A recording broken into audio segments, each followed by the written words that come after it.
धर्म विकासाले का कारज अद्भुत और निराला है। भाव धर्म के जागृत करना मकसद इसका आला है।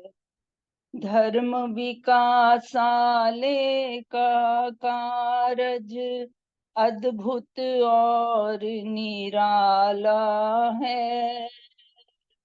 भाव धर्म के जागृत करना मकसद इसका आला है। रूह का रूप रोग और रक्षा इसमें दिखाया जाता है। रूह का रूप रोग और रक्षा इसमें दिखाया जाता है। आत्मघातक विष को छुड़ा कर सुधा पिलाया जाता है। इसका ये आदर्श जो हित कर है जग भर में लासानी। इसका ये आदर्श जो हित कर जग भर में है लासानी। इसकी शिक्षा विधि अनोखी वैज्ञानिक और रूहानी। इसके उच्च मंडल में रहकर धर्म के साधन होते हैं। देव प्रभाव अमृत के छींटे हृदयों की मल धोते हैं। कौन कौन से नीच राग जो पकड़ पाप करवाते हैं। कौन मदारी दिल बंदर को अदना नाच नचाते हैं। उनकी काली भूतनी सूरत यहाँ डराने लगती है। पर की हानि पर की निंदा यहाँ सताने लगती है। यहाँ सताने लगती है।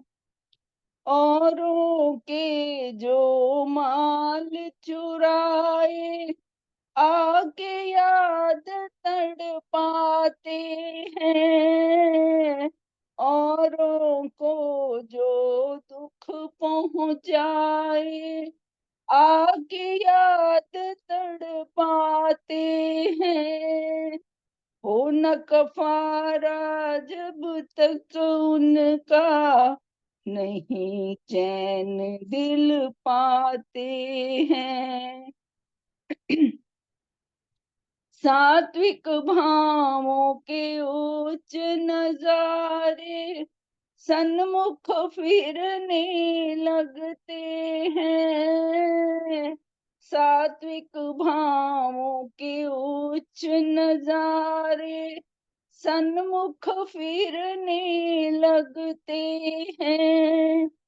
खुदगर्जी और मान बढ़ाई नजर से गिरने लगते हैं। नजर से गिरने लगते हैं। देव गुरु भगवान का कारज सबसे श्रेष्ठ लगता है। उसमें सेवाकारी होना सौदा लाभ का जचता है, सौदा लाभ का जचता है। अनपढ़ तुच्छ शक्तियाँ वाले भी जो यहाँ जाते हैं, चंद साल में उनके मुकाबिल विद्वान शर्माते हैं। ऐसे धर्म विकासाले को उन्नत अधिक बनाए हम, उसकी मदद से धर्म के पथ पर उन्नत होते जाएं हम। ऐसे धर्म विकासाले को उन्नत अधिक बनाए हम, उसकी मदद से धर्म के पथ पर उन्नत होते जाएं हम, उन्नत होते जाएं हम। धर्म विकासालय का कार्य अद्भुत और निराला है। भाव धर्म के जागृत करना मकसद इसका आला है, मकसद इसका आला है। शुभ।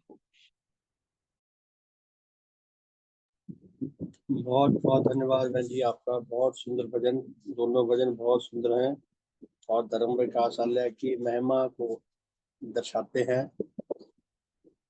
तो बहुत बहुत सम्मान के योग प्यारे धर्म साथियों, हमने कल पढ़ा था 7वें अध्याय का सॉरी 8वें अध्याय का ये पढ़ रहे थे, जिसमें भगवान देवात्मा ने नहीं सॉरी ये 4थे अध्याय के में कई पाठ है ये सद्धर्म सार का। तो इसमें भगवान ने बताया कि अधिकारी आत्मा, उनके स्तर अलग अलग स्तर के हिसाब से अधिकारी आत्मा बताए हैं। तो कल तक हम पढ़ रहे थे तीसरी श्रेणी के जो अधिकारी आत्मा है उसके 7 पॉइंट्स दिए हैं। तो 2 पॉइंट्स मैं दोबारा पढ़ता हूँ। ये पेज नंबर 51 पे है सद्धर्म सार पुस्तक में, 6वां और 7वां के तीसरी श्रेणी का अधिकारी आत्मा, मतलब जो तीसरी श्रेणी में यूं समझिए जो सबसे ऊंची श्रेणी जो भगवान ने इस पुस्तक के अनुसार दी है। उसके बाद तो फिर अनुरागी शिष्यों की आगे और कितनी ही प्रकार की श्रेणियां बनती हैं, लेकिन ये सिंपल अधिकारी आत्माओं की जो जिसको हम कह सकते हैं कि ये जो अधिकारी आत्मा है ये 60% नंबर ले सकता है, यूं समझे कि ये फर्स्ट डिवीजन के आसपास है। तो तीसरी श्रेणी के जो अधिकारी आत्मा है वो 7 बातें लिखी है उनके बारे में, जिनके बारे में हमने पढ़ ली थी 5 और 6ठी और 7वीं आज पढ़ के फिर अगला चैप्टर पढ़ेंगे। तो 6ठी बात में भगवान ये कहती हैं कि अधिकारी आत्मा जो देह प्रभावों को पाने की उपयुक्त दोनों श्रेणियों से अधिक योग्यता रखते हैं। तो 6ठे में क्या है, वे अपने अहंग अनुराग से इतने शून्य हो कि देह प्रभावों के प्रवेश में रुकावट डालने वाला कोई भाव ना रखते हो। वो अधिकारी आत्मा उत्तम श्रेणी का है जो भगवान के देव प्रभाव अगर उसकी ओर आ रहे हो तो वह रास्ता बंद ना कर ले अपना, कि आने ना दे। हम देखते हैं ना डॉक्टर के जाते हैं, वो टीका लगाता है, क्या करता है, रुई से स्पिरिट से वो जगह साफ करता है 2-3 सेकंड में जहाँ पे उसने इंजेक्शन लगाना है। फिर वो सुई शरीर में चुभ होता है और फिर धीरे धीरे उसके अंदर दवा छोड़ता है। और जब सुई निकाल लेता है, अगर डॉक्टर ऐसे ही सुई निकाल ले तो क्या होगा, जहां से उसने सुई निकाली है बॉडी में छेद हो गया, तो वहां से खून बहना शुरू हो जाएगा। अगर हम उसको छेड़े ना तो धीरे धीरे खून बहता रहेगा, हो सकता है फिर बहते बहते बहते बहते बहुत बहता रहे। लेकिन वो डॉक्टर सुई निकाल के फिर रुई से उसको दबा देता है, और मरीज जिसके टीका लगाता है उसका कहता है भाई इसको 1-2 मिनट के लिए दबा के रखो। अर्थात जहां शरीर में छेद हो गया वो छेद दोबारा बंद हो जाए ताकि खून इस रास्ते बाहर ना आए बॉडी से। तो जिस मार्ग को हम बंद कर लेंगे वहां फिर चीज आनी बंद हो जाती है। तो पुण्य भगवान क्या फरमाते हैं कि जो आत्मा अपने अहंग अनुराग से इतना शून्य हो कि वह देह प्रभावों के प्रवेश में रुकावट डालने वाला कोई भाव ना रखता हो, कि अगर देह प्रभाव उसकी ओर आ रहे हो तो वो उसको रोकने का प्रयास ना करे। डॉक्टर बॉडी में टीका लगाया, मरीज दूर दूर भागे छुड़ा छुड़ा के, तो टीका कैसे लगेगा, ठीक कैसे होगा? भगवान के देह प्रभाव ही टीका है। जिसके अगर देह प्रभाव आ रहे हैं वो स्वागत के लिए खड़ा है, तो लो जी आओ आने दो, जो रुकावट ना बने देह प्रभावों के आने के लिए। नहीं तो देह प्रभावों की आकांक्षी बनकर उनकी सच्ची आत्मिक पूजा करने के योग्य बन गए हो। देह प्रभावों के आने की रुकावट ना बने, बल्कि देह प्रभाव आए तो उनको ग्रहण करे और भगवान देवात्मा की सच्ची आत्मिक पूजा करने के योग्यता लाभ करे, तो वो उत्तम श्रेणी के अधिकारी आत्मा माना जाता है। सातवीं बात, वह उपरोक्त सच्ची आत्मिक पूजा के साधन के बिना अपना कोई दिन व्यतीत न करता हो, कि सच्ची आत्मिक भगवान की आध्यात्मिक पूजा किए बिना उसको चैन ना पड़ती हो। जैसे जिस जिस चीज के खाने की पीने की जो हमारी रूटीन है उसमें जो जो चीजों की हमें जरूरत पड़ जाती है, हम हमारा स्वभाव बन जाता है, तो सही टाइम पे आके हमारी बॉडी वो चीज मांग करने लग जाती है। अगर वो चीज रुकावट पड़ने लग जाए, हमारा सवेरे किसी का चाय पीने का अपना एक स्वभाव बना हुआ है, और सवेरे उसको चाय ना मिले, या किसी और बात का रूटीन बना हुआ है, किसी खास टाइम पे लंच करके ब्रेकफास्ट करके उसका टीवी सीरियल देखने का मूड बनता है, जो उसका स्वभाव है। यानी कि जो चीज हमारे स्वभाव में आई हुई है अगर वो पूरी ना हो तो हम बेचैन हो जाते हैं। तो भगवान क्या फरमाते हैं कि वह उपरोक्त सच्ची आत्मिक पूजा के साधन के बिना अपना कोई दिन व्यतीत ना कर सकते हो। जिसको भगवान देवात्मा की सच्ची पूजा करने का, सच्चा साधन करने का, उच्च रस रस लाभ करने का, नीच भावों से, नीच चिंताओं से मुक्ति पाने का जिसका स्वभाव बन गया, और वो उस स्वभाव को इतना दृढ़ कर ले कि कभी उसके अंदर रोक ना आए। जब किसी कई बार कारणवश ऐसा हो जाता है तो उसको बेचैनी महसूस हो कि आज मैं ये साधन नहीं कर सका। मैं और विजय जी पिछले सालों से, जब से कई सालों से मैं अपना भेंट का साधन करते हैं, सुबह उठकर भगवान के श्री चरणों में प्रणाम करके, तो हम 1 रुपया रोज डाल दिया करते थे 40-45 साल पहले से। फिर हम महीने के इकट्ठे डालने लगे, 200 रुपया 300 रुपया जितना भी डालते, वो महीने का तो डालते हैं, उसके बाद हमें मजा आना ही बंद हो गया। एक तो स्वभाव में आप जो काम रोज रूटीन में करोगे, जो रोज रोज करते रहोगे, वो आपका स्वभाव बनता रहेगा, पकता रहेगा।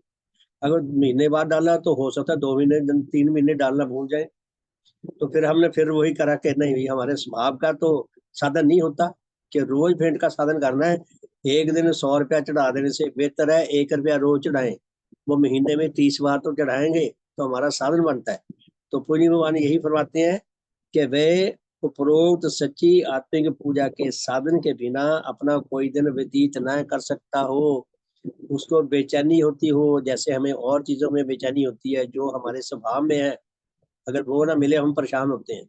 उसी तरह ये साधन जो है ये हमारी सबसे आवश्यक मांग है, हमारे अस्तित्व की, विशेष रूप से आत्मा की। तो इसके पूरा करने के बिना हमें परेशानी महसूस हो, बेचैनी महसूस होगी, आज मैं बहुत कटक में रहा।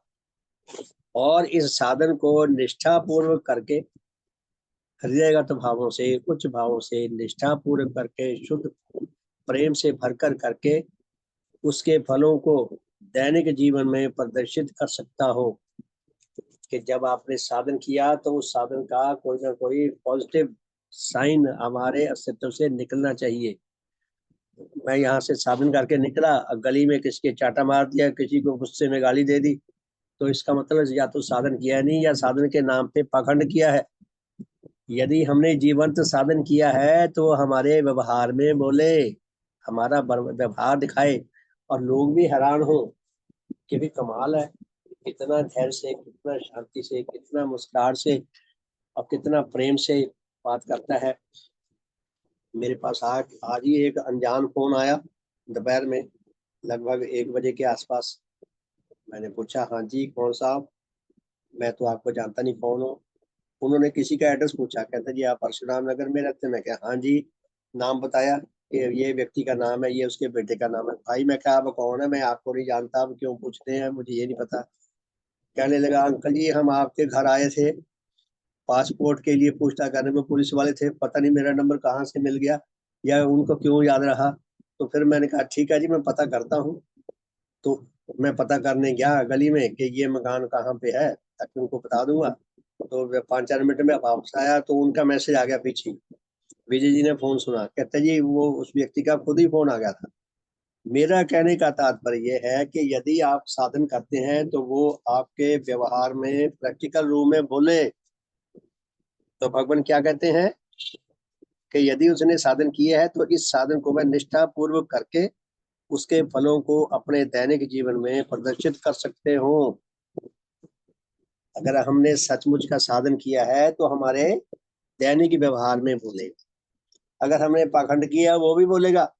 दूसरे समझ आएंगे कि अंदर तो बड़ा झुक झुक के प्रणाम करता है, बड़े टेस्ट में बांटता है, बड़े आंसू बांटता है, बड़े लंबे लंबी बातें बोलता है, लंबे लंबे शब्द बोलता है, बड़े प्यारे अंदाज में सुंदर सुंदर शब्द बोलता है, लेकिन बाहर तो कुछ और ही है। तो पता लग जाता है। तो साधन जो है हमारे जीवंत होने चाहिए। भगवान कहते हैं वो सच्चा अधिकारी। अब भगवान क्या फरमाते हैं कि ये 3 प्रकार के स्तर दे दिए भगवान ने अधिकारियों को। अंत में जो पटाक्षेप किया इस विषय का, ये देखो कितना महान है। भगवान क्या कहते हैं, तो भगवान कहते हैं कि ऐसे महा सौभाग्यवान अधिकारी जन ही, ये तीसरे स्तर के जो अधिकारी जन है, ऐसे महा सौभाग्यवान अधिकारी जन ही देवात्मा के देव रूप के सच्चे अनुगत बनने तथा उनकी सतधर्म की शिक्षा के सच्चे प्रचारक बनने के योग्य हैं।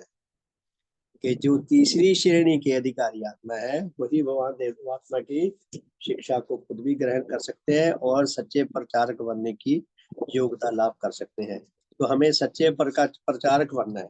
अपने मन वचन कर्म से, मुख से बोले तो वो भी हम जो भी बोले सुंदर शब्द हो, भव्य शब्द हो, उच्च विचारों से हम संपन्न हो, और जो भी हम सोचें वो भी हमारे विचार ऐसे हो, भाव ऐसे हो, और जो भी हम कहें उसमें प्यार भी टपकता हो, सम्मान भी टपकता हो, दूसरे का हित भाव भी टपकता हो, उस तक वो भाव पहुंचे कि मेरे भला करने के लिए मुझे कह रहा है, और हमारा अनुभव भी उसके अंदर बोलता हो, हमारी तड़प भी बोलती भी आपका भला करना चाहता है। तो भगवान हमें ऐसा बनाना चाहते हैं मन वचन कर्म से, कि जो हम सोचें वो भव्य विचारों से संपन्न हो, जो हम कहें वो भव्य विचारों से संपन्न हो, जो हम जिए वो भव्य भावों से संपन्न हो, और जो हम करें वो भी भव्य विचारों और भावों से संपन्न। तो भगवान हमें ऐसा बनाना चाहते हैं। उसके बाद इस पुस्तक का जो अंतिम अध्याय है, चौथा अध्याय, अन्य धर्म शिक्षाएं। अब आप देखते कि हमने देव शास्त्र पहला खंड पढ़ा है, उसमें भी अंतिम 8वां चैप्टर जो है वो दूसरे मतों की जो उसमें तो भगवान ने दिया है कि देव धर्म की जो शिक्षा है मोटे रूप में उस शिक्षा को दिया है। तो यहाँ आपको अंतर दिखाई दे, यहाँ भगवान ने कुछ और शब्दों में, कुछ और विधि से, ताकि हमारे अंदर एक प्रेरणा बनी रहे, एक हमें रस मिलता रहे। हमारी आत्मा का स्वभाव है वो नवीनता चाहती है, नयापन चाहती है। हमें एक सीरियल देखते हैं, रोज ही रोज वही कड़ी देखते रहे, वही कड़ी देखते रहे, बोर हो जाएंगे, 2 दिन 3 दिन 4 दिन देखने को बंद करो। हर बार हम उससे अगली कड़ी देखना चाहते हैं उसी सीरियल में, कि कल यहाँ तक कहानी छूटी थी, अब आगे क्या है। तो इसमें भी भगवान ने हमें यही शिक्षा जो देव शास्त्र पहले खंड में दी है, उसी को नए अंदाज में, नई विधि से हमें समझाना चाहते हैं, ताकि हमारा मनोरंजन भी हो हमारे अंदर एक अंदर रस भी पैदा हो, हमारे अंदर एक आकर्षण भी पैदा हो, हमारे अंदर विविध रूपों में इसको विषय को देखने की समझ भी पैदा हो और अनुभव भी हमें जीवन में आए। तो चौथे अध्याय में भगवान देवात्मा ने क्या फरमाया है कि अन्य धर्मों की शिक्षाएं क्या है। अब आप देखेंगे इसमें आपको जो पढ़ने को मिलेगा, इसमें दूसरे धर्मों की आलोचना नहीं है, या बहुत हल्की फुल्की ऐसी आलोचना है जो किसी को आलोचना लगेगी नहीं। जबकि भगवान देवात्मा तो जब करते थे बड़ी बोल्ड तरीके से करते थे। मैं जब शुरू शुरू में मैं समाज में आया, जब मैं किताबें पढ़ता था तो बड़े मुझे लगता था बहुत कठोर शब्दों में भगवान ने आलोचनाएं की है। भगवान की व्यवस्था थी, उनको ये करना था, उनको ये करना चाहिए था, वो उन्होंने किया है। अगर भगवान हमें दूसरे धर्मों का जो नेगेटिव रूप है वो ना दिखाते तो हमें समझ ही नहीं आना था। हम देवात्मा की भी पूजा करते रहते, हम औरों की भी पूजा करते रहते, हम औरों की भी घंटियां बजाते रहते, जुलूसों में दौड़ते फिरते रहते और व्रत जगरते करते रहते और बेल्लों में जाते रहते, हम ये भी करते रहते। भगवान ने उसमें हमें क्लियर रूप दिखाने के लिए, लेकिन हमारे लिए बीच का रास्ता है। उसके लिए मैं ये लिया करता हूँ कि जो हमारे देश का संविधान है, हम ये मान के चले, अगर कोई हमारे से पूछे कि तुम्हारे लिए धर्म बड़ा या संविधान, हमारे लिए संविधान बड़ा है। भगवान देवात्मा ने संविधान का कितना सम्मान किया है। आप देव शास्त्र चौथा खंड देखें, उसमें दिया है कि जिस देश में रहते हैं, अगर देव धर्म का प्रचार प्रसार भी कर रहे हैं, उस देश के सम्मान संविधान की जो आवश्यकता है उसके अनुकूल चले। क्योंकि संविधान हमारे देश की जो व्यवस्था है, जो प्रशासन प्रणाली है, अनुशासन प्रणाली है, उसमें किसी किस्म का रुकावट ना पड़े, उसमें विधि पूर्वक शांति से सब कुछ चलता रहे। हम कथा कर रहे हैं, हम ये साधन कर रहे हैं, ये साधन हमारे तभी हो रहे हैं अगर हमारे देश के बाहर सेना खड़ी है हमारे देश की रक्षा करने के लिए। अगर बाहर से जब सिपाही आ जाए, बंदूक के तोपे आ जाए, जहाज आ जाए गर्दन काटने के लिए, बम फोड़ने के लिए, तो साधन सुधन सब भूल जाएंगे, सब साधन भूल जाएंगे। अभी जब कोरोना आया था तो सबसे पहले ताले कहाँ लगे थे? पूजा स्थलों पे लगे थे। कहते हैं ना, भूखे भजन ना होए गोपाला। तो ये भी हमारी भूख है जो सरकार शांत करती है, कि हमें अनुशासन देती है, हमें शांति प्रिय व्यवस्था देती है, जिसमें हम अपने जीवन की दैनिक क्रियाएं भी पूरी कर सके, अपने धर्म साधन भी कर सकें। तो संविधान के अधीन, संविधान की जो जो संविधान प्रणाली में कानून बने हैं उनकी हम पूर्ति करते हैं। तो इसको सामने रखकर हमारा ये अधिकार बनता है कि हम भगवान की शिक्षा का प्रचार प्रसार करें। दूसरे धर्मों में जो कुछ अच्छा है, जो प्रशंसनीय है, जो हितकर है, जो भगवान देवात्मा की शिक्षा का विरोध नहीं करता, उसका हम खुलकर समर्थन करें, हम उसके लिए सपोर्ट भी करें दूसरे धर्मों को। ये हमारा अधिकार भी है, हमारा कर्तव्य भी है, ये भगवान ये फरमाते हैं। तो देखिए इसमें क्या कहते हैं भगवान, ये इसका है प्रश्न नंबर 55, 55 नंबर पेज है ये। तो इसमें भगवान फरमाते हैं कि प्रकृति के विकास क्रम में समय समय पर सात्विक जीवनधारी जनों ने अपनी सात्विक ज्योति में मनुष्य मात्र को जितने अंश सद शिक्षा प्रदान की व जितने अंश उचित मार्गदर्शन कर उनका हित साधन किया है, ऐसे सात्विक जीवनधारी जन उतने अंश प्रत्येक मनुष्य के लिए श्रद्धा और सम्मान के पात्र हैं। सिंपल शब्दों में कि खाली भगवान के मिशन में ही नहीं, जो मिशन से बाहर दूसरे देशों में भी जो महान पुरुष पैदा हुए हैं, जिन्होंने मनुष्य को जीवन का सदमार्ग दिखाने के लिए किसी भी पक्ष में कोई हितकर काम किया है, वो हमारी सराहना के, हमारी प्रशंसा के अधिकारी हैं। यदि हम उनकी प्रशंसा करते हैं, उनकी सराहना करते हैं, उनको सम्मान देते हैं, तो हम उन पर कोई एहसान नहीं करते, हम अपने पर एहसान करते हैं कि हम उनके लिए कृतज्ञ नहीं बनते, उनके कृतज्ञ बनते हैं। और भगवान ने खुद करा है। तो भगवान क्या फरमाते हैं कि सत्धर्म प्रवर्तक की खोज के आधार पर अन्य धर्म की शिक्षाओं के बारे में धारणाएं इस प्रकार है। भगवान देवात्मा की अद्वितीय धर्म शिक्षा के आधार पर, पॉजिटिव दृष्टि के आधार पर जो हमारी दूसरे धर्मों के अच्छी बातों को लेकर धारणाएं होनी चाहिए, वो क्या है, वो इसमें दी है।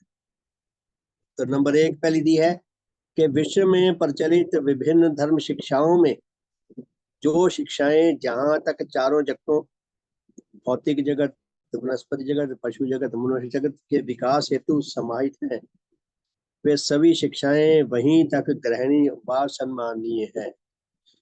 तो भगवान फरमाते हैं कि दूसरे धर्मों में भी जो अच्छी बातें हैं, जो विश्व के विकास में सहयोग देती हैं, जो उनकी अच्छी बातें हैं, जिन जिन महापुरुषों ने वो अच्छी बातें अपने समय में कही हैं, वो सारी शिक्षाएं वहीं तक सम्माननीय और ग्रहणीय हैं जहां तक वो हित ला सकती हैं। हमने अंधे अनुरागी नहीं बन जाना उनके, ये भी बात है, इसके अंदर आलोचना भी छुपी हुई है, लेकिन कितने कितने सुंदर तरीके से छुपी हुई है कि दिखाई नहीं देती कि किसी की जो अच्छी बात है दूसरे धर्म में, किसी में, दूसरे किसी महापुरुष में, वहां तक वो हमारे सम्मान के, हमारी प्रशंसा के अधिकारी हैं। उससे ज्यादा प्रशंसा करेंगे तो हम पाप करते हैं, उससे कम करेंगे तो भी पाप करते हैं, उसके विरुद्ध बोलते हैं तो भी पाप करते हैं, हम उसके अनुरागी बनते हैं तो भी करते हैं, क्योंकि वो अनुराग का अधिकारी नहीं है।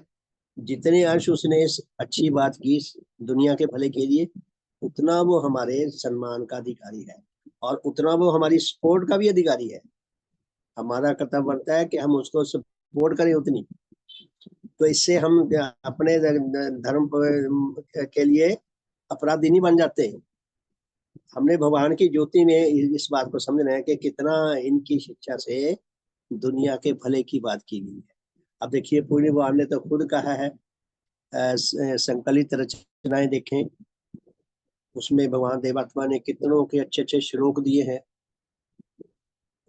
कबीर जी के दोहे दिए हैं, गीता के श्लोक दिए हैं, और कितनों कितनों की उसके अंदर वाणियां दी हैं और उनकी प्रशंसा की है।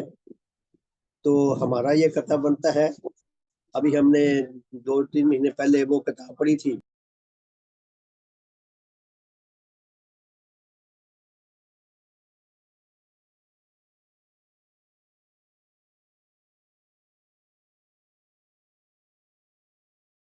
अभी हमने कुछ दिन पहले वो किताब पढ़ी थी, सत्यवान सावित्री। ये भगवान ने लिखी है, संकलित रचना में किताब है। उसमें दिखाया कि सत्यवती चाहे ये काल्पनिक पात्र हो, लेकिन जो सत्यवती के नाम पर जो उसके अंदर धर्म के भाव थे बचपन से, जिन धर्म के भावों से वो परिचालित होकर उसने पति को सिलेक्ट किया अपने लिए शादी करने के लिए, और जिस परिवार ने वो गई, वहां जाकर उसने जो कुछ देखा, उसको पता चल गया था भी ये 1 साल बाद विवाह के 1 साल बाद इसकी मृत्यु हो जाएगी। तो वो उस दंश को जीती रही 1 साल, किसी को शो नहीं होने दिया। और जब सत्यवान की मृत्यु आई तो यमराज से भिड़ गई, यमराज से अपने पति को वापस लाई, अपने सास ससुर की आंखें वापस लाई, उनका राज्य वापस लाई। अर्थात किसी हित के लिए उसने जो कदम उठाया, भगवान ने उसको सम्मान दिया। तो भगवान दृष्टांत देते हैं अपने जीवन से। भगवान ने सीता का दृष्टांत दिया अपने लिए कि जैसे सीता धरती में समा गई, इतनी परीक्षाओं के बाद, इतनी परेशानी हुई उसको, इतना, उसके तो पुराने जमाने में जब राम ने कहा कि लव कुश तुम्हारे बच्चे हैं, ये तो हमने मान लिया, ठीक है, लेकिन ये सिद्ध करो कि ये राम के बच्चे हैं। आप देखो, उस जिसने ये बात लिखी, अपने अगर मन से कल्पना भी की है, कितनी शानदार कल्पना है। तो सीता ने क्या कहा कि हे धरती माँ, मैं सीता हूँ। सीता किसे कहते हैं? सीता उसे कहते हैं जो धरती पे हल्की नोक से, हल्की नोक धरती पे खुबती है, वहां से जो प्रस्फुटित होता है उसे सीता कहते हैं। यानी कि सीता धरती को सीना फाड़ के वापस आई है, जैसे वनस्पति जगह जाता है। हम सब सीता हैं, हमें पता है, हम सब धरती की कोख से फाड़ के वापस बाहर निकले हैं धरती से, लेकिन सीता के और भी कई अर्थ हैं। तो सीता ने कहा कि हे धरती माँ, यदि मैं तेरी पुत्री हूँ, यदि सचमुच में तू मेरी माँ है, तो तुम मेरे धर्म बल से फट जा, बस मैं तेरे में समा जाऊं, ये दुनिया इस लायक नहीं है कि मैं इसमें जी सकूं। जैसी रामायण की कथा है कि वो धरती में समा गई, तो भगवान ने अच्छे दृष्टांत लिए किसी भी धर्म मत से, जो सत्य और हित की तरफ समर्थन देने वाले हो उनको लिया। तो दूसरी बात भगवान क्या कहते हैं, प्रत्येक धर्म की शिक्षा का कुछ अंश मानवीय मूल्यों पर व उच्च भावों के विकास पर केंद्रित होता है और शेष कर्मकांड रस्म रिवाज पर आधारित होता है। इसमें से पहले पक्ष यानी कि मानवीय मूल्यों और उच्च भावों के विकास से ही आत्मा का हित साधन होता है, इसलिए यही ग्रहणी है व प्रचारित करने योग्य है। भगवान फरमाते हैं कि प्राय प्रत्येक तथा कथित धर्म मत में उनकी शिक्षा के दो पक्ष हैं। एक पक्ष तो मानवीय मूल्यों से जुड़ा हुआ है कि जो उनके अंदर अच्छी बातें हैं, जो मनुष्य के चरित्र को बेहतर बनाते हैं, मनुष्य के और चार विश्व के भले के लिए जो उसको प्रेरित करते हैं, एक तो वो है। एक पक्ष है रस्मो रिवाज। तो रस्मो रिवाज नहीं हमने उनके पकड़ने कि हम भी रस्म रिवाज वही करने लगे। जो पहला पक्ष है जिससे मानवीय पक्ष उज्जवल होता हो, मनुष्य के अंदर सदाचार आता हो, शिष्टाचार आता हो, नैतिकता आती हो, धर्म के प्रति उसके अंदर सम्मान जागता हो, धर्मवान बनने की आकांक्षाएं गहरी होती हो, तो उस पक्ष को ग्रहण करना हमारे लिए आवश्यक है। भगवान कहते हैं जितने अंश वो पक्ष उज्जवल है उतने अंश को ग्रहण करने योग्य है।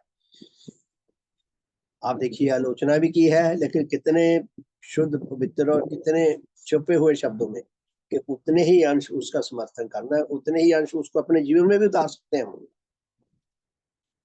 तीसरी बात, विश्व में प्रचलित विभिन्न धर्म शिक्षाओं में से विश्व में प्रचलित विभिन्न धर्म शिक्षाओं में से कौन सी शिक्षा कितनी सत्य है या सत्य नहीं है, यह जानने के लिए उन्हें निम्न प्रकृति मूलक कसौटियों पर परखा जा सकता है कि विश्व में जितनी भी शिक्षाएं हैं धर्म को लेकर, वो सारी की सारी शिक्षाओं की सत्यता को जांचने परखने की विधि नेचर में वर्तमान है। हम बिना जांचे परखे किसी के भी पीछे लग लेते हैं। तो जांचने परखने का हमें अधिकार दिया भगवान ने कि आप उनके आधार पर देखें कि कौन सी शिक्षा ग्रहणी है, कौन सी शिक्षा सत्य मूलक है, हित मूलक है, आध्यात्मिक सौंदर्य मूलक है, वो शिक्षा ग्रहणी है। तो चार कसौटियां नेचर की क्या है किसी सत्य को जानने की, उन कसौटियों को हम समझें। तो पहली कसौटी दी है कि प्रकृति से बाहर कोई अस्तित्व सत्य नहीं है। नेचर से बाहर कोई अस्तित्व ना तो है ना जा सकता है। ये बात थोड़ी टेढ़ी है, जटिल है थोड़ी, लेकिन हम धीरे धीरे यदि हमारी इच्छा होगी, यदि हमारी आकांक्षा गहरी होगी कि सत्य के आधार पर इसको जानने की, समझने की और इसके विश्वास को अपने अंदर बिठाने की, सुदृढ़ करने की, तो धीरे धीरे हमें ये समझ आ जाएगी कि नेचर से बाहर कोई अस्तित्व नहीं है। सबसे पहला सत्य तो यही है कि नेचर अति विशाल है। विशाल का मतलब इतनी फैली हुई है जिसका ना और है ना छोर है, ना तो ये पता ये शुरू कहाँ से हुई, ना ये पता है कि इसका एंड कहाँ है। मैं टीवी पे नेचर के प्रोग्राम आते हैं यूट्यूब पे, बड़े सुंदर बहुत ही कमाल के होते हैं, वो देखने वाले होते हैं। तो एक प्रोग्राम आया था कि हम जिस आकाशगंगा में हमारी ये धरती है, हमारा सौरमंडल है, उस आकाशगंगा की पूरी फोटो कैसी है हमें नहीं पता। तो उसमें बिल्कुल स्पष्ट कहा कि अभी इंसान अपनी इस आकाशगंगा से बाहर जाकर फोटो नहीं खींच सका। अरबों खरबों प्रकाश वर्षों तक ये हमारी आकाशगंगा फैली हुई है। हम अपनी आकाशगंगा से बाहर जाएं और बाहर भी अपनी आकाशगंगा से अरबों खरबों प्रकाश वर्ष और दूर हो जाए, तो वहां से फोटो लें, तब शायद पूरी फोटो आए कैमरे में। हमने अपनी आकाशगंगा की पूरी फोटो नहीं देखी, हम कितने आधे अधूरे हैं। नेचर कहाँ से शुरू होती है कहाँ एंड होती है पकड़ लेंगे, नहीं पकड़ सकते। तो इसलिए हम ये कहें कि ये व्यक्ति या ये भगवान नेचर से बाहर था, ये असंभव है। चलो मान लेते हैं, कह दिया जी ये जो देवता था, ये भगवान जो था, ये नेचर से बाहर रहता है, तो हम सिद्ध कैसे करें? हमें ये किसने ज्ञान दिया कि वो बाहर बैठा है नेचर से? कोई कोई इसके लिए कोई मापदंड नहीं है, कोई इसके लिए टेस्ट नहीं है। किसी के पास इस बात की सत्यता को जांचने परखने का कोई मापदंड नहीं है, कोई स्टैंडर्ड नहीं, कोई नियम नहीं, कोई सिद्धांत नहीं। इसलिए जो चीज सिद्ध ना हो सकती हो, जो चीज कहते हैं कि जो जो सत्य ज्ञान, विज्ञान जो है वो सत्य ज्ञान को जान सकता है। जो जो जिस विषय का ज्ञान विज्ञान नहीं पा सकता, उसका कोई ज्ञान नहीं पा सकता। तो नेचर कितनी बड़ी है हमें यही नहीं पता। हमारी आकाशगंगा की छवि नहीं पता पूरी, और तो और ऐसी करोड़ों आकाशगंगाएं हैं नेचर में। आप कल्पना करें कितनी बड़ी होगी। उसके कोई बाहर है हमें कौन बताएगा? कोई बाहर जाएगा उसे देखने तभी तो बताएगा। वो किस सिद्धांत से, किस नियम से बाहर गया, वो कहाँ से लाएगा वो चीजें? तो गप्पे नहीं, तो विज्ञान को ये खोजी हुई बातें हैं। तो भगवान क्या फरमाते हैं कि नेचर के 4 नियम क्या हैं किसी सत्यता को जानने का। पहला तो हम ये मान लें, अच्छी तरह समझ लें, अपने ज्ञान से स्टडी कर लें, बहुत मसाला मिल जाएगा पढ़ने के लिए, कि प्रकृति से बाहर कोई अस्तित्व सत्य नहीं है, गप है। गप्पे तो जितनी मर्जी मार लो, कि कोई अस्तित्व नेचर से बाहर हो ही नहीं सकता। नेचर से बाहर केवल गप हो सकती है। गप तो जितनी मर्जी हाँकते रहे। जो भी अस्तित्व नेचर के अंदर है वो नेचर के विकासकारी नियमों के अंतर्गत, नेचर के उच्च परिवर्तन के नियमों के अंतर्गत नेचर के द्वारा प्रकट हुआ है। ऐसा कोई अस्तित्व नहीं है जो नेचर के नियमों के बिना पैदा हो गया हो और जिसकी जांच पड़ताल ही असंभव हो, जो जांच पड़ताल के दायरे से, क्षेत्र से बाहर हो।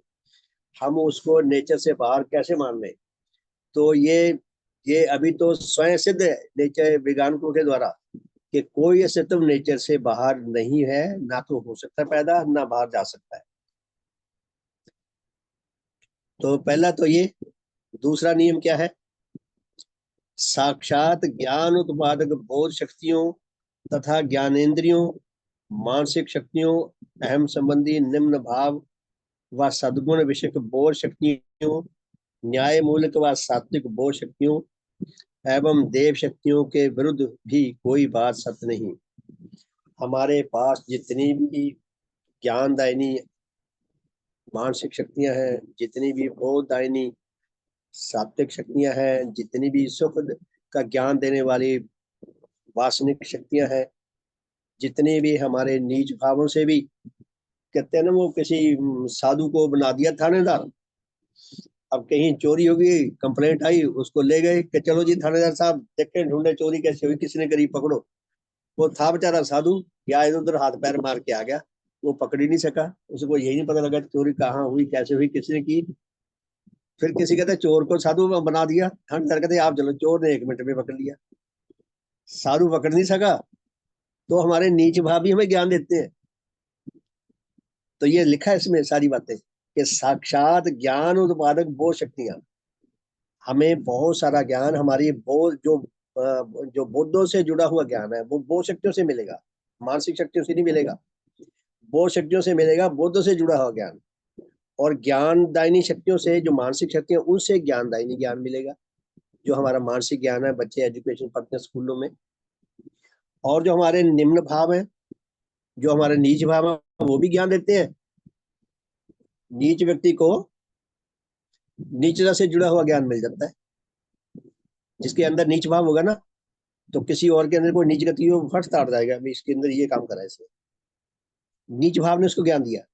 और जिसके अंदर सद्गुण है, वो सद्गुणों से जुड़ा हुआ उसको ज्ञान मिल सकता है। बोध शक्तियां जिसके अंदर है, उसको बोध हो सकता है किसी का, अच्छी समझ हो सकती है किसी मानसिक ज्ञान के विषय के विषय। और न्याय मूलक, जिसके अंदर न्याय का भाव है, उसको न्याय मूलक ज्ञान मिल सकता है कि न्याय क्या होना चाहिए। हम लोग आलोचना करते हैं ना आजकल, तो अदालतों की आलोचना करने लग गए। तो जिनके अंदर ये चीज है वो, उनको समझ आता है कि जज साहब ने क्या कर दिया, क्या कर होना चाहिए था न्याय। और जिनके अंदर सात्विक शक्तियां हैं, सात्विक शक्तियों से जुड़ा हुआ उनको सात्विक ज्ञान हो सकता है। भगवान देवात्मा देव सूर्य हैं, हमें सात्विक शक्तियों से नहीं ये बात समझ आती।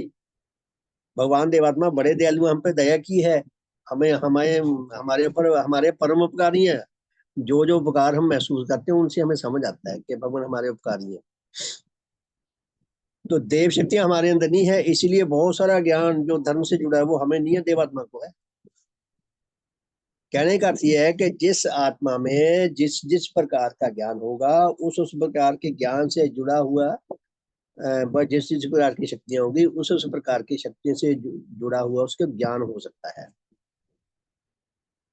एक अंधे को जितना मर्जी पढ़ा लिखा हो, जितने मर्जी ऊंचे पद पे हो, जितना मर्जी जीवन का अनुभव हो, आप उसके आगे कोई कपड़ा ले आए उसकी आंखों के आगे, वो अंधा है, बिल्कुल दिख नहीं रहा, कहते बताओ इसका रंग क्या है। वो टटोलता रहे, पकड़ता रहे, सूंघता रहे, कुछ करता रहे, किसी से पूछना, कोई उसे बताए ना कपड़े का रंग क्या, वो बता ही नहीं सकता, क्योंकि रंग जिससे दिखना था, जब वो शक्ति उसके अंदर नहीं है आंखों में देखने की, तो ज्ञान नहीं हो सकता। तो सीधी बात है कि जिसके अंदर जो भाव होगा, जो शक्ति होगी, जिस विषय से जुड़ी उसका ज्ञान होता है। देवात्मा को देव धर्म का ज्ञान रूप देवात्मा ही को क्यों दिखाई दिया, धर्म का रूप देवात्मा का क्यों दिखाई दिया। बाकी इतने बड़े बड़े महापुरुष हुए हैं, बड़े बड़े शंकराचार्य हुए हैं और हुए हैं, बड़े बड़े ग्रंथ लिखे हैं, बहुत कुछ लिखे हैं, वो देव धर्म का रूप ही नहीं जान सके। देवात्मा को ही क्यों दिखाई दिया, क्योंकि देव धर्म का रूप देखने के लिए जो रिक्विजिट क्वालिफिकेशन है, जो जो उसके अंदर योग्यता होनी चाहिए, वो योग्यता केवल देवात्मा में आई, देव शक्ति आई, उनके माध्यम से भगवान देवात्मा को धर्म का असली रूप दिखाई दिया, किसी और को नहीं दिखाई दिया। तो यही भगवान ने दिया। अब हम धीरे धीरे इनसे जुड़ा हुआ अगर साहित्य पढ़ेंगे भगवान देवात्मा का, तब जाके धीरे धीरे हमारे अंदर ये विश्वास जागेंगे और धीरे धीरे हमारे अंदर ये सुदृढ़ होंगे, सशक्त होंगे, स्थायी होंगे। तीसरी बात, ये नेचर की कसौटियां बताई हैं। जो बात स्पष्ट है, किसी ठीक तर्क के विरुद्ध हो, वह भी सत्य नहीं। तर्क, तर्क क्या होता है? तर्क होता है कि नेचर के, अगर नेचर में जो कुछ भी हो रहा है नेचर की अटल विधियों के अनुसार हो रहा है, नेचर के अटल सिद्धांतों, अटल नियमों के अनुसार हो रहा है। नेचर में कुछ भी ऐसा नहीं जो अटकल पच्चू होता हो कि नियम तो कुछ और पूरा हो रहा है और कार्य कोई और हो रहा है, ऐसा असंभव है नेचर में। हमें समझ आए या ना आए वो अलग बात है, लेकिन नेचर में प्रत्येक कार्य के, अच्छे के, बुरे के, निकृष्ट के, गंदे के, किसी भी प्रकार के कार्य के होने के अटल नियम है, अटल विधियां हैं। जिस नियम को काम करने का अवसर मिल जाएगा उसके अनुसार उसमें वो कार्य घटित हो जाएगी, घटना वैसा कार्य हो जाएगा। अर्थात जो बात स्पष्ट किसी ठीक तर्क के विरुद्ध हो, तो तर्क शक्ति क्या है? उन नियमों के आधार पर हम स्टेप बाय स्टेप आगे चलते हैं तो हमें वही परिणाम दिखाई देते हैं। जैसे 2 और 2 4, आप करोड़ बार 2 और 2 4 जोड़ोगे तो 2 और 2 4 ही आएंगे, ना 5 आएंगे ना 3 आएंगे, क्योंकि वह 4 है। हाँ, कभी कभी हमारी दिमाग थक जाए तो हम 2 और 2 3 भी कर जाते हैं। कई बार लंबा जोड़ हो ना, लंबी घटनाएं वो रकमें हो, तो उसमें कई बार ऐसा होता है कि वो जोड़ते हैं, कभी एक कम रह गया, कभी ज्यादा हो गया, कभी कम, वो हमारा दिमाग थक जाता है। तो कई बार हम छोड़ देते हैं, भी बाद में दोबारा देखें, या किसी और को देते हैं फ्रेश दिमाग हो जिसका, कि भाई मेरे से ये जोड़ मिल नहीं रहा, आप करके दिखाओ। ये तर्क से ही है, उसका दिमाग फ्रेश है, थका हुआ नहीं है, तो वो धीरे धीरे जोड़ के बता देगा। आजकल तो अपना ये भी आ गए, कैलकुलेटर भी आ गए, कंप्यूटर में भी आ गया, वो फट से बता देता है। लेकिन कंप्यूटर भी कई बार गलत हो जाता है, अगर बैटरी डाउन हो तो कैलकुलेटर भी जोड़ गलत बताता है ये भी बात है। लेकिन जो स्पष्ट जो सिद्धांत जो हमारे सामने आता है, तो भगवान ने जो सिद्धांत दिया हमें इनको जी के देखना है, और धीरे धीरे इन्हीं के अनुसार जीवन जिएंगे तो धीरे धीरे हमारा ये स्वभाव बन जाएगा।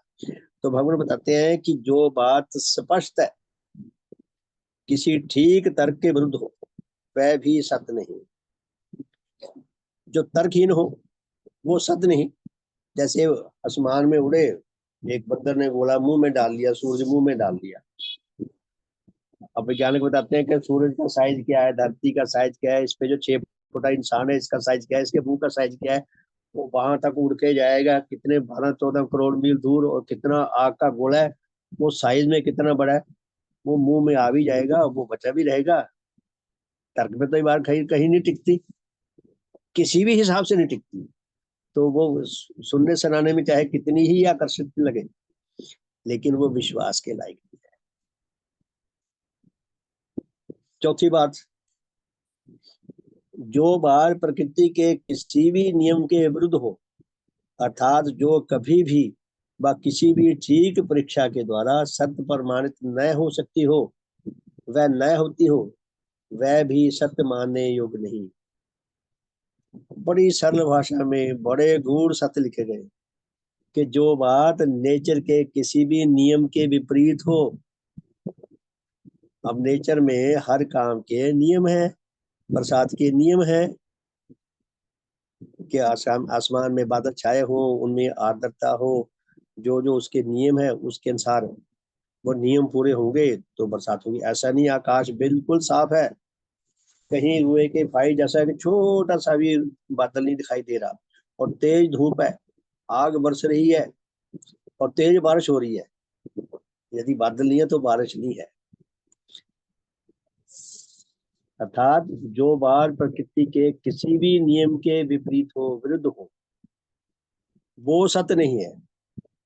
जिन नियमों का हमें ज्ञान है, हम उनके दृष्टि से, उनके एंगल से देखें उस सत्य को। अब जैसे मैं इस पे ज्योतिष पे बिल्कुल विश्वास नहीं करता, ना मैं कभी किसी के पास गया हूँ, ना मैं ऐसी चीजें पढ़ता हूँ बेहुदा, और ना मेरे मेरे अंदर कभी ऐसी वीकनेस आई है।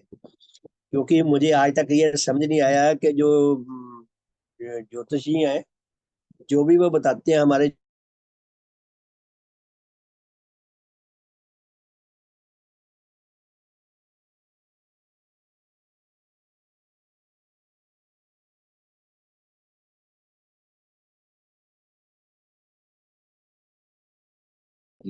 मुझे ये मैथ नहीं समझ आया ज्योतिषियों का, तो मैं स्वीकार क्यों करूं। नेचर की जो अपनी शैली है, अपने कार्यशैली है नेचर की, वो तो कुछ और कहती है। नियम प्रधान है नेचर की शैली, तो उसमें ज्योतिष जो है वो नियमों को तोड़ के बात करता है। तो मुझे कभी विश्वास नहीं हुआ, मैं कभी किसी के पास नहीं गया, मैं बिल्कुल कभी परवाह नहीं करता इन चीजों की, और कभी मैं किसी के आगे दबा नहीं इस बात को लेकर। जब सत्य विश्वास होगा ना तो आप किसी के आगे दब नहीं सकते। तो पुण्य भगवान क्या फरमाते हैं कि जो बात प्रकृति के किसी भी नियम के विपरीत हो, अर्थात जो कभी भी किसी भी ठीक परीक्षा के द्वारा सत्य प्रमाणित ना होती हो। आपने उसकी परीक्षा कर करके देख ली, 10 बार देख लिया, 20 बार देख लिया, 30 बार देख लिया, हर बार वो परीक्षा में फेल हो जाती है बात, इट मीन्स वो सत्य नहीं है। किसी और से करवा के देख लो, तसल्ली कर लो अच्छी तरह, अगर अभी भी कोई शक है किसी और से करा के, अगर वो सत्य प्रमाणित नहीं होती तो वो ग्रहणीय नहीं है। ग्रहण करेंगे तो हानि उठाएंगे। और फिर आगे, हाँ, तो कहते हैं सत्य प्रमाणित नहीं हो सकती, ये बात नहीं होती तो वह सत्य मानने योग्य नहीं है। भगवान देवात्मा की शिक्षा में कितना सौंदर्य भरा हुआ है, कितना सत्य भरा हुआ है, कितना आत्म कल्याण भरा हुआ है। ये बचपन से ही मैं ये शब्द सुनता रहा हूँ कि नेचर की गठन आध्यात्मिक है। भगवान की शिक्षा में जाके समझ आती है कि अगर नेचर की गठन आध्यात्मिक ना होती, धार्मिक ना होती, तो विकास कर्म ना होता। विकास कर्म न होता तो ये धरती सूर्य से अलग ना होती, इस पे जीव ना पैदा होते, इसमें देवात्मा ना पैदा होते। देवात्मा ऐसी अद्वितीय शिक्षा ना दे पाते। अगर आध्यात्मिक गठन है तो आध्यात्मिक गठन ने, नेचर ने आध्यात्मिकता का सर्वोत्तम फल सारे विश्व को सदा सदा के लिए दैवी रूप में प्रदान कर दिया, दैवी वरदान के रूप में प्रदान कर दिया, भगवान देवात्मा का देव रूप। अगर नेचर की आध्यात्मिक गठन है तो उसका सर्वोत्तम फल भगवान देवात्मा का आविर्भाव है।